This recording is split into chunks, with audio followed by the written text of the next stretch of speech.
22 कहता है कि जी no one attending the educational institution shall be required to receive religious instructions या take part in religious ceremony to receive receive religious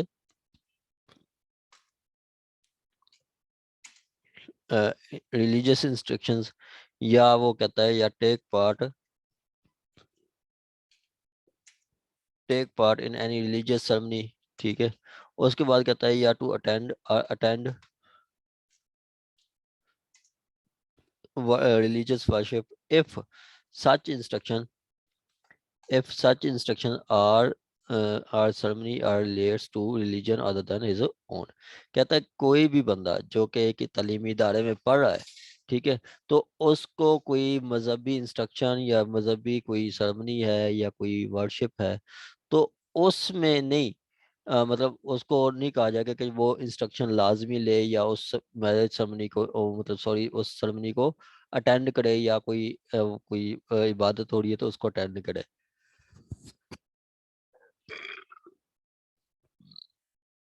इसकी मैंने कल आपको एग्जांपल दी थी कि हमारे साथ स्टूडेंट मैट्रिक में कुछ हिंदू थे, हमारे क्लास फेलो थे। ठीक है, जैसे मैंने आपको नाम भी बताया था, उदाराम, कैसाराम, संतोष कुमार, रवि कुमार। तो ये अब पहला पीरियड कुरान पाक का होता था। ठीक है, पहला पीरियड कुरान पाक का होता था। तो उसमें उनको नहीं था कि जी लाजमी वो कुरान पाक पढ़े। ठीक है, वो कुरान पाक नहीं पढ़ते थे। तो ये कह रहा है कि जी एक एजुकेशन इंस्टीट्यूशन में किसी दूसरे मजहब के लोगों को नहीं कहा जाएगा कि जी वो किसी दूसरे मजहब का वो कोई इंस्ट्रक्शंस लें या उसकी कोई मैरिज सेरेमनी अडॉप्ट करें या उसकी वर्शिप करें। ठीक है, इसी तरह मैंने आपको बताया था कि जी कल हमारे जो है ब्रेक होता था, आधी छुट्टी जिसको कहते हैं वो होती थी, तो उस टाइम नमाज पढ़नी होती थी। ठीक है, तो नमाज के लिए वो हमारा मॉनिटर नाम लिखता था, उसमें हमारे तो नाम लिख लेता था जो नमाज नहीं पढ़ते थे, वरना हिंदुओं को वो जो एक्सेप्शन थी कि वो चाहे पढ़े ना पढ़े उनकी मर्जी है, उनकी मर्जी है। आगे कहता है आपका बी दो, कहता है in respect of religious institution there shall be no discrimination. Religious institution में कोई डिस्क्रिप्शन नहीं होगी कि against any community gathering exception या एग्जम्पशन या कंसेशन है टैक्सेशन। टैक्सेशन में मतलब जो उस रिलीजियस इंस्टीट्यूशन के लिए जो टैक्सेशन है उसमें कोई डिस्क्रिमिनेशन नहीं होगी कि मतलब किसी कम्युनिटी से एक कम्युनिटी से कम लेना है, एक से ज़्यादा लेना है या एक से लेना ही नहीं है, ऐसी कोई एक्सेप्शन उनको हासिल नहीं होगी। ठीक हो गया। थर्ड वन कहता है कि जी subject to law no religious community or denomination shall prevented from providing religious instruction for purpose that community or denomination in any educational institution who maintain wholly by that community or denomination। अब कहता है कि जी कोई भी ऐसा law नहीं होगा, मतलब सब्जेक्ट टू लॉ, लॉ हो सकता है लेकिन कोई पे ऐसा नहीं होगा कि जी आप पर्पल्स को मतलब अपने शागिर्दों को अपनी इंस्ट्रक्शन ना दे सकें। जैसे ये है कि जी क्रिश्चियन जो हैं अपने क्रिश्चियन लोगों को क्रिश्चियनिटी सिखा सकते हैं। ठीक है, सब्जेक्ट टू लॉ होगा, अगर कोई लॉ बनाया गया तो उसको फॉलो करते हुए अपना वो क्रिश्चियनिटी अपने शागिर्द को बता सकते हैं। आगे कहता है and no citizen shall be denied admission in any educational institution receiving aid from public revenue on the ground that only religion, caste, place of birth। ठीक है, प्लेस ऑफ बर्थ। देखें क्या कि जी आप कहता है कि जी ऐसा एजुकेशनल इंस्टीट्यूशन जिसको गवर्नमेंट सैलरी दे रही है, रेडिंग फ्रॉम पब्लिक रेवेन्यू, मतलब जो सरकारी, इस यहाँ पे बात हो रही है सरकारी स्कूलों की। कौन से? सरकारी स्कूलों की, सरकारी स्कूल के जहाँ पे आपकी मतलब गवर्नमेंट देती है, वो सैलरीज गवर्नमेंट देती है सरकारी स्कूलों में। कोई भी बच्चा आके स्कूल में एडमिशन ले तो उसको एडमिशन दिया जाएगा। ये नहीं कहा जाएगा कि जी आप तो हैं क्रिश्चियन तो आपको मतलब नहीं दिया जाएगा, या आपकी कास्ट आप राजपूत हैं तो आपको नहीं दिया जाएगा, या आप प्लेस ऑफ बर्थ आप आए हुए हैं पिशावर से तो हम आपको पंजाब में क्यों एडमिशन दें। ऐसा नहीं होगा, ऐसा नहीं होगा। सिंपली वो कह रहे हैं कि जी हाँ सब्जेक्ट टू लॉ कंडीशन है कि लॉ में कुछ और हो सकता है, लेकिन अगर एजुकेशनल इंस्टीट्यूशन में आप जो कोई भी बच्चा मतलब एडमिशन लेने आएगा तो उनको एडमिशन दिया जाएगा, उनका एडमिशन नहीं रोका जाएगा। आगे कह रहे हैं nothing in this article shall prevent any public authority from making provision for the advancement of any socially educationally backward areas. ठीक है, आगे कहता है पब्लिक अथॉरिटी, किसी भी पब्लिक अथॉरिटी को नहीं रोका जाएगा कि जी वो तरक्की कराए किसी बैकवर्ड एरियाज की, backward class of citizen. Backward class of citizen जैसे हम बात करें चौलिस्तान, मतलब बावलपुर का इलाका जो साइड है चौलिस्तान, वहाँ पे मतलब ज़्यादा कोई आसाइशात नहीं है, वहाँ पे स्कूल भी बहुत कम है। या सिंध का इलाका जो थल है वहाँ पे पानी नहीं है, ठीक है, और वो बैकवर्ड मतलब उधर स्कूल भी बहुत कम है।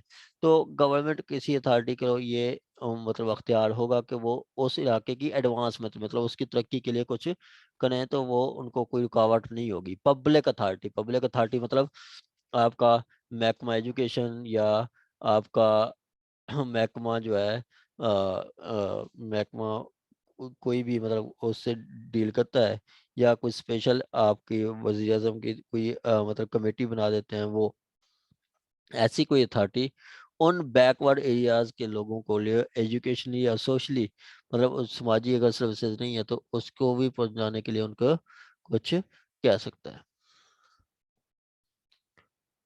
ये है आपका 22। जी मैडम क्लियर? जी सर थैंक यू, अब क्लियर हो गया है, बस वो लास्ट के पॉइंट में थोड़ा सा प्रॉब्लम था। चलें आगे जी, प्रोविजन एज टू प्रॉपर्टी।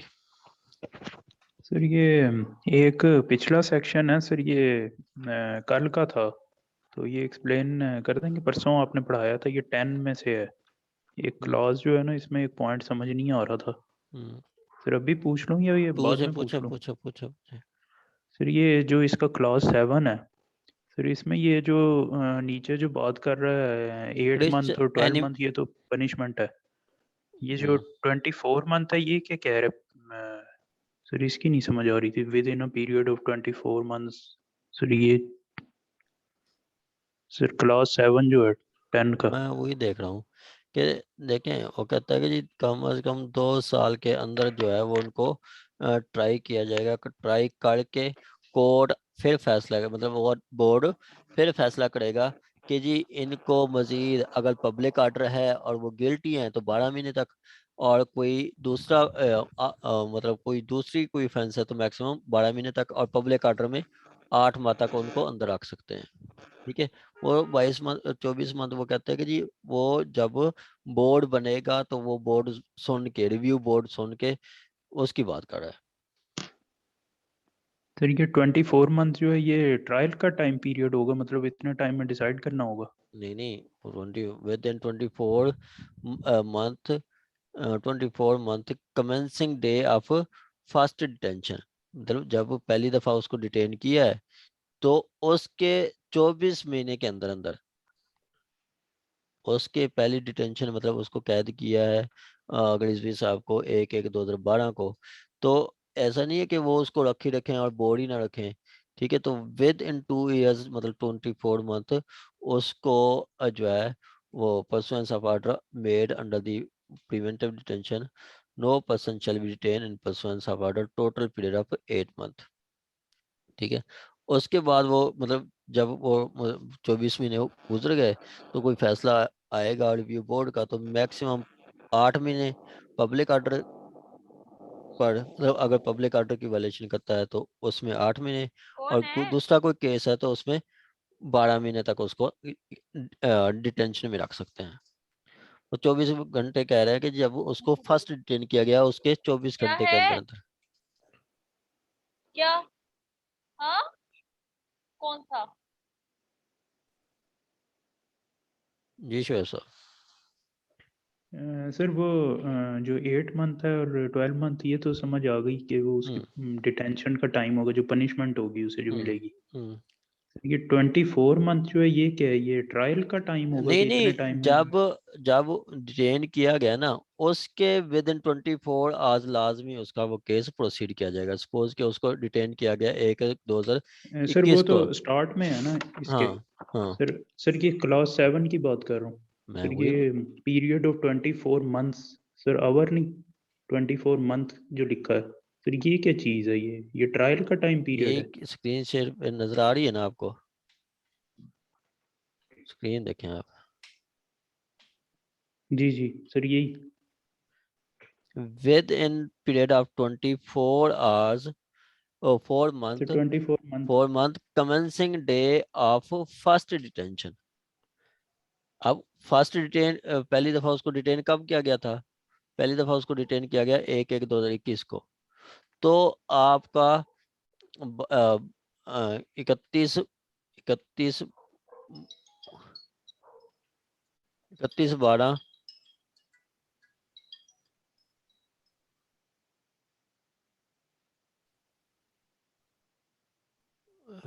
31 आपका 12/2022 तक ये लाजमी उसको मतलब जो है वो एक कमेटी बना के लाजमी उनका वो केस डिसाइड किया जाएगा और फिर उसकी जो है मतलब कोर्ट डिसाइड करेगी कि उनको 8 महीने मजीद अंदर रखना है या 12 महीने रखना है। ठीक है। आपका कोई मतलब है मतलब पब्लिक ऑर्डर के अगेंस्ट कोई गया है तो उसको 8 महीने रखा जाएगा, और कोई दूसरा मतलब कोई दूसरा केस है तो उसको 12 महीने अंदर रख सकते हैं। ठीक है। ये 24 घंटे 24 मंथ बता रहा है कि जब उसको फर्स्ट डिटेन किया गया था। ठीक है, ये 22। मतलब उसको फर्स्ट टाइम जो डिटेन किया है हाँ उससे लेकर 24 महीने तक जो उसका वो डिसाइड करना है कि कितना टाइम इसको जो है वो हाँ डिटेन करेंगे। हाँ जी मतलब वो उसको 2 साल के अंदर अंदर जो है उसका ट्रायल करके डिसाइड कर देना है। हाँ जी हाँ जी। सिर्फ फिर ठीक है। वो मतलब 2 साल जो है वो जेल में रहेगा डिटेंशन में। डिटेंशन में हम्म, रखें या नजर बंद रखें या जहाँ पे मर्जी रखें, वो पहले उसका सुनेंगे तो फिर फैसला करेंगे कि 8 महीने बनता है या नहीं। फिर ठीक है। वो बाद में जो पनिशमेंट है उसका टाइम पीरियड तो कम है फिर। वही तो एक बड़ी एक टाइम फ्रेम बता दिया ना कि इतनी देर में उसको लाजमी डिसाइड करना है। एक बार सामान सुन लें फिर आपको ज़्यादा क्लियर हो जाएगा। कहता है with in period of 24 month from commencing day from first detention. First detention है 1/1/2021 को। इन pursuance of order made under law of preventive detention. Preventive detention उसकी हुई थी कब? प्रिवेंटिव डिटेंशन हुई थी 1/1/2021 को। ठीक है। कहता है नो पर्सन, कोई भी पर्सन को, no person shall be detain, किसी भी पर्सन को डिटेन नहीं किया जाएगा in any order for more than total period of 28 month. 8 month से ज्यादा उसको डिटेन नहीं किया जाएगा। और पब्लिक ऑर्डर में बाकी किसी सिचुएशन में 12 महीने से ज्यादा नहीं रखा जाएगा। ठीक है सर, समझ आ गया। हम्म, सर मतलब ये 8 मंथ जो है ये और 12 मंथ ये तो पनिशमेंट है हाँ कि जी। पब्लिक ऑर्डर की है एक जो है वो दूसरी के अदर हाँ, केसेस में। किसी दूसरे तो केस में और 12 जो महीने 24 मंथ जो है वो ट्रायल का टाइम पीरियड है कि उतने टाइम के अंदर अंदर जो है कोर्ट डिसाइड करेगी। हाँ हाँ जी। ठीक है सर। हम्म, बस यही इसमें 24 मंथ वाला जो है ना ये हम्म, थोड़ा सा कंफ्यूज कर रहा था क्योंकि वो 24 मंथ जो है वो तो टाइम ज़्यादा है। उतना हाँ टाइम जी। अगर बंदा वैसे ही डिटेन रहे तो 8 महीने की उसे और पनिशमेंट हो जाए तो वो थोड़ी है उसके मुकाबले में। वो हम्म, पहले ही 2 साल जो है वो जेल में रह गए। वो जरूरी नहीं है, वो कोर्ट कहीं पे भी रख सकती है उनको। ये ठीक हमारे है सर। हाफिज सईद साहब हुए हैं, घर में नजर बंद कर दें या जी कहीं सर। पे भी है, वो भी प्रिवेंटिव डिटेंशन में आता है। ठीक है सर। आगे जी आपका 23। 23 कहता है कि every citizen shall have right to acquire, every citizen shall have right to acquire, hold, every citizen has right to acquire or right to acquire, hold or dispose of any property in Pakistan. ठीक है, any property in Pakistan, any property in Pakistan, subject to constitution and reasonable restriction imposed by law in interest in public interest. ठीक है, कहता है कोई भी person जो है पाकिस्तान के किसी भी हिस्से में, देखें एनी पार्ट, मैं मरी में जाके कोई प्रॉपर्टी खरीद लूं और मरी में उसी रखूं या मरी में प्रॉपर्टी सेल कर दूं तो मेरे पास अख्तियार है। ठीक है, मैं पिशावर में जाके ले लूं, जैसे हमारे मलिक साहब हैं प्रॉपर्टी टाइकून, लाहौर में भी बैरियर टाउन बना दिया, कराची में भी बैरियर टाउन बना दिया, मलेर में उसकी प्रॉपर्टी है और पाकिस्तान के डिफरेंट एरियाज में जाके वो प्रॉपर्टी खरीदते हैं। तो क्या है, वो कॉन्स्टिट्यूशनल राइट है, उसका कॉन्स्टिट्यूशनल और फंडामेंटल राइट है। ठीक है, कोई बंदा रिक्वायर कर सकता है, होल्ड कर सकता है, डिस्पोज ऑफ कर सकता है, लेकिन है कि जी जो इंस्ट्रक्शंस हैं लॉ के अकॉर्डिंग लेगा। आगे कहता है प्रोटेक्शन ऑफ प्रॉपर्टी।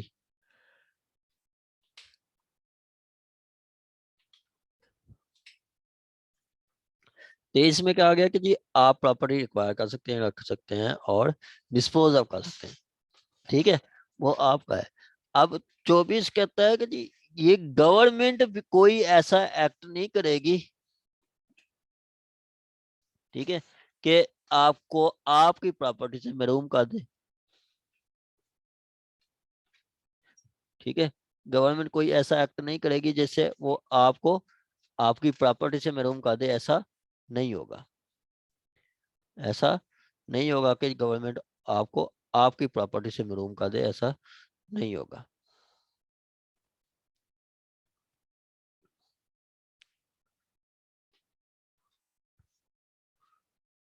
ठीक हो गया।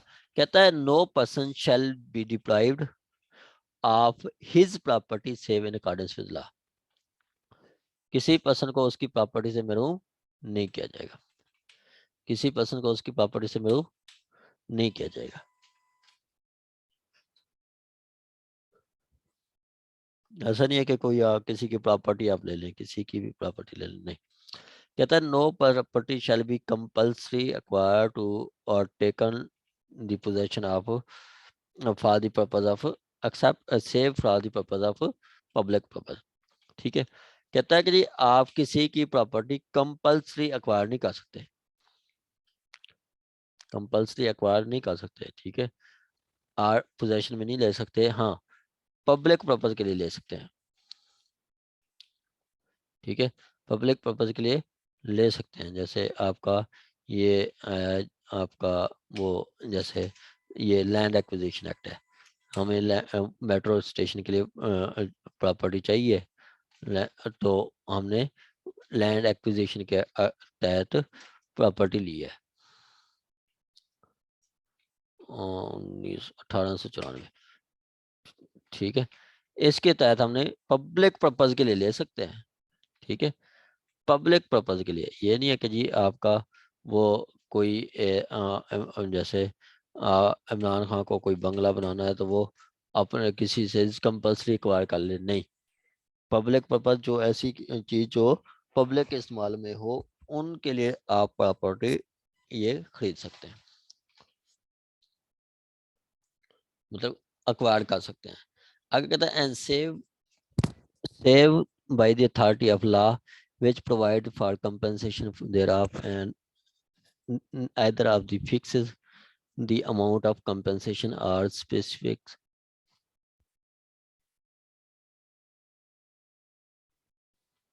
principle on the manner in which compensation is to be determined and given। ठीक है, और कहता है कि जी हाँ अथॉरिटी जो आपसे वो अक्वायर करेगी वो क्या करेगी, कंपनसेशन फिक्स करेगी और वो कंपनसेशन दिए गए असूलों के अकॉर्डिंग होंगे, दिए गए असूलों के अकॉर्डिंग होंगे। मतलब जो कंपनसेशन होगी वो लैंड एक्विजिशन के एक्ट के अकॉर्डिंग होगी। लैंड एक्विजिशन एक्ट में कहा गया कि जी आपसे कोई प्रॉपर्टी एक्वायर करते हैं तो आपको डीसी रेट के अकॉर्डिंग दिया जाएगा, मतलब मार्केट वैल्यू के अगेंस्ट दिया जाएगा, और उस पे आप 10% मुआवजा दिया जाएगा। सपोज कि आप यहाँ पे काफ़ी लोग रहे थे जो ऑरेंज ट्रेन बनी है, पहले मेट्रो बस पर चली है, फिर ऑरेंज ट्रेन बनी है। ऑरेंज ट्रेन में एक पर्सन ने कोई 10 करोड़ की प्रॉपर्टी खरीदी, दुकान खरीदी, बड़ा क्लाइंट था। तो उसके बाद वो जैसे 1 साल 1.5 साल हुआ तो उसके वही प्रॉपर्टी आ गई ऑरेंज ट्रेन में, तो उसको वो दे रहे थे कुछ 4 करोड़।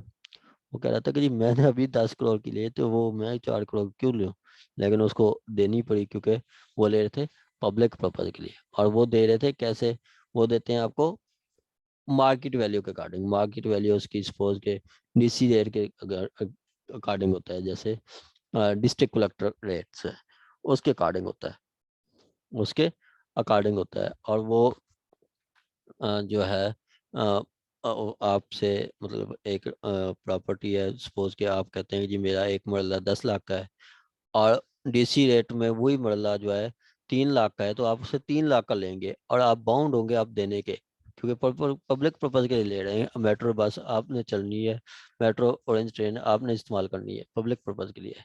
हाँ, उसके लिए फिर है कि 10% आपको ज़्यादा दी जाती है। जैसे मार्केट वैल्यू 30 मतलब डीसी रेट में वही मरला 3 लाख का है, तो आपको 10% ज़्यादा देंगे, मतलब 30,000 और ज़्यादा देंगे, 3,30,000 में देंगे। ये है।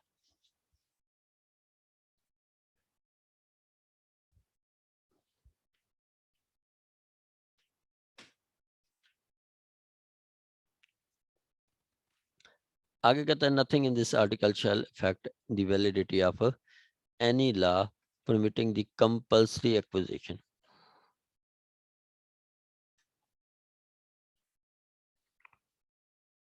ठीक है, compulsory acquisition.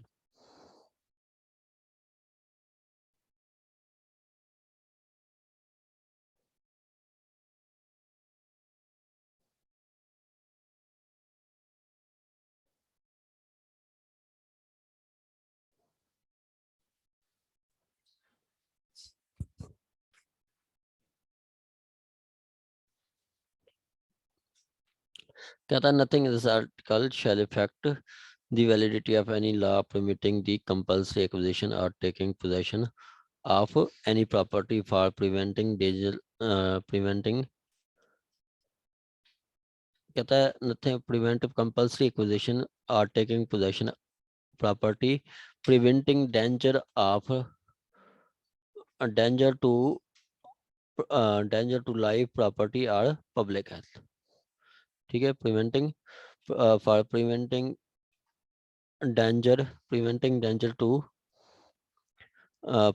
danger to life और प्रॉपर्टी, उसके बाद आपका पब्लिक हेल्थ या पब्लिक हेल्थ।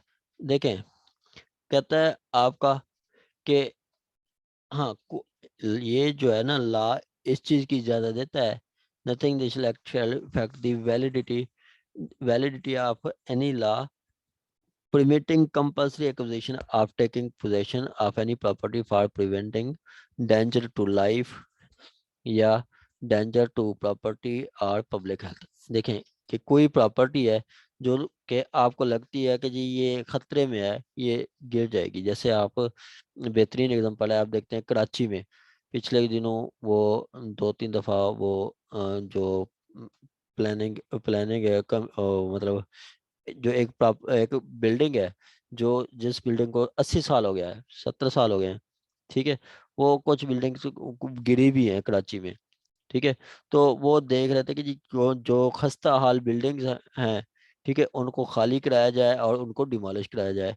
ये ना हो कि कल को जाने चली जाए, ये ना हो कि कल को जानी चली जाए। इस तरह 12-13 पर्सन की डेथ भी हुई थी। तो ऐसी कोई प्रॉपर्टी है तो उसको उसका कंपल्सरी एक्विजिशन भी और पोजेशन भी लिया जा सकता है। मकसद क्या होगा कि खतरा से बचाना, जिंदगी के खतरे से बचाना, प्रॉपर्टी को डैमेज होने से बचाना और डिमोलिश होने से और पब्लिक हेल्थ को बचाना। अगर एक बिल्डिंग से कोई जो है कोई बीमारी हो रही है या कोई उसका पब्लिक हेल्थ को डेंजर है, ठीक है, गंदगी वगैरह या कोई ऐसा कोई माहौल है, ठीक है, पब्लिक हेल्थ को डेंजर है, तो वो प्रॉपर्टी पोजेशन में ली जा सकती है। एक बात। दूसरा,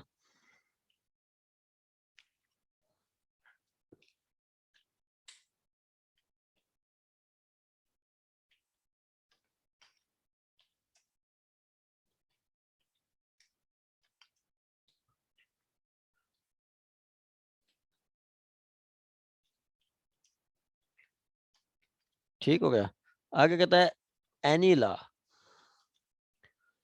law permitting taking over the of any property which has been acquired या come into possession of any person of unfair means, any person of unfair means, oh sorry,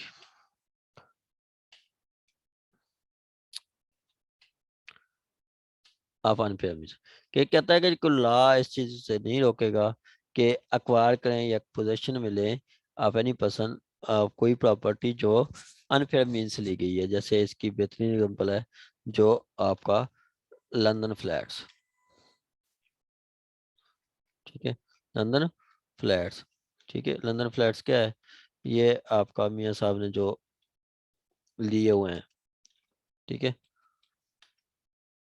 London flats,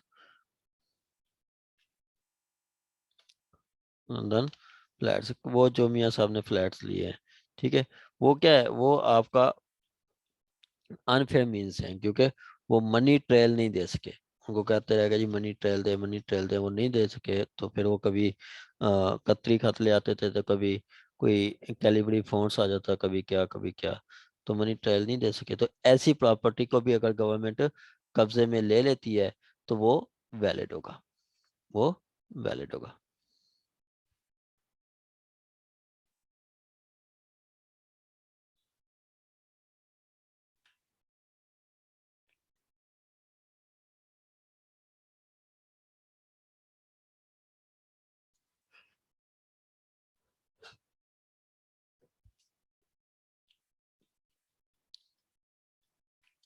आगे कहता है any law relating to acquisition of and any law relating to acquisition, administration and disposal of any property which is deemed to be benami, any property or vacant property under any law not being property which has ceased to vacate under any law, ठीक है, under any law। कहता है ऐसी कोई property जो कि enemy property है, किसी वो दुश्मन पर्सन की प्रॉपर्टी है, तो वो भी पोजेशन एक्विजिशन में ले सकते हैं और उसकी एडमिनिस्ट्रेशन में ले सकते हैं या उसको डिस्पोज ऑफ कर सकते हैं।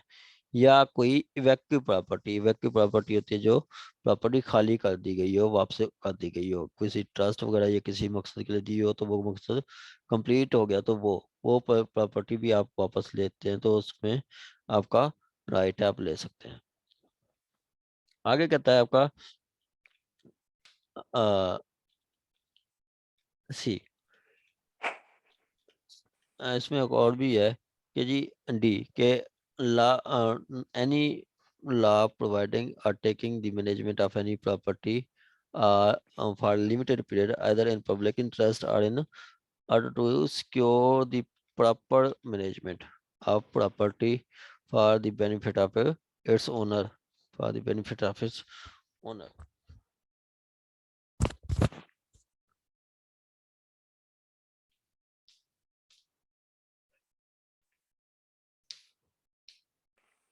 अस्सलाम वालेकुम सर। वालेकुम सलाम जी मैडम। सर ये जो सी है इसको जरा डिफाइन कर देंगे दोबारा। सी मैडम सिंपली कहता है कि जी कोई प्रॉपर्टी जो कि एक प्रॉपर्टी एनी भी प्रॉपर्टी है या इवेक्टिव प्रॉपर्टी, मतलब वैक्टिव प्रॉपर्टी है जो खाली की हुई है, किसी मकसद के लिए दी है, वो मकसद कंप्लीट हो गया, तो ऐसी प्रॉपर्टी भी आप वापस ले सकते हैं, ऐसी प्रॉपर्टी भी प्रॉपर्टी भी आप वापस ले सकते हैं। आगे है डी के any law providing for taking or management of a property of state property by the state for limited period further for public purpose or in order to secure poor management of property for the benefit of a owner। कहता है कोई state किसी भी property की management संभाल सकती है। मकसद क्या होगा कि जी अगर वो प्रॉपर्टी किसी मैनेजमेंट नहीं हो रही और वो प्रॉपर्टी ले सकती है फॉर द पर्पज ऑफ क्या होगा फॉर दी प्रॉपर्टी मतलब for the purpose of benefit of owner. कि एक प्रॉपर्टी है जिसको कोई मैनेजर नहीं है, मैनेज नहीं किया जा रहा, तो स्टेट उसकी प्रॉपर्टी को अपने कब्जे में ले लेगी और उसको मैनेज करेगी और उसकी मैनेजमेंट चार्जेस लेके बाकी फिर असल मालिक को दे दी जाएगी।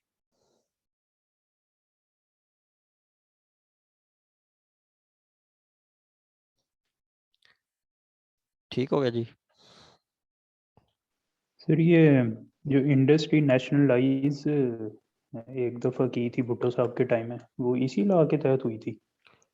जी बिल्कुल फिर ये मेरे ख्याल बिल्कुल 1971 वगैरह में शायद हुआ था, बिल्कुल इसी लॉ के तहत हुई थी। बांग्लादेश law। आर्टिकल यही था। आगे एक प्रोवाइजो आएगी जिसमें वो ये लास्ट प्रोवाइजो 253 ये है, ये एफ के तहत है। ठीक है, इसमें ये क्या गया जी मैक्सिमम लिमिट ऑफ प्रॉपर्टी। ठीक है कि इस 24 के तहत अगर किसी को कोई प्रॉपर्टी दी जाती है तो वो 253 को इफेक्ट नहीं करेगा।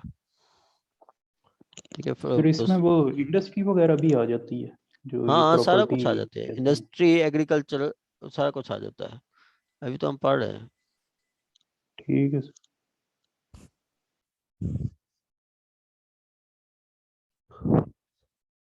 सर ये सी में एक बात मुझे समझ नहीं आई कि अगर ये दुश्मन की कोई प्रॉपर्टी है, यानी कि जैसे कि इन्होंने लिखा हुआ है कि एनिमी की प्रॉपर्टी है, तो उसे कैसे मतलब एक्वायर किया जा सकता है ये एडमिनिस्ट्रेशन या मैडम हम कश्मीर फतेह करते करते हम आगे वो लद्दाख तक पहुंच जाते हैं या हम राजस्थान तक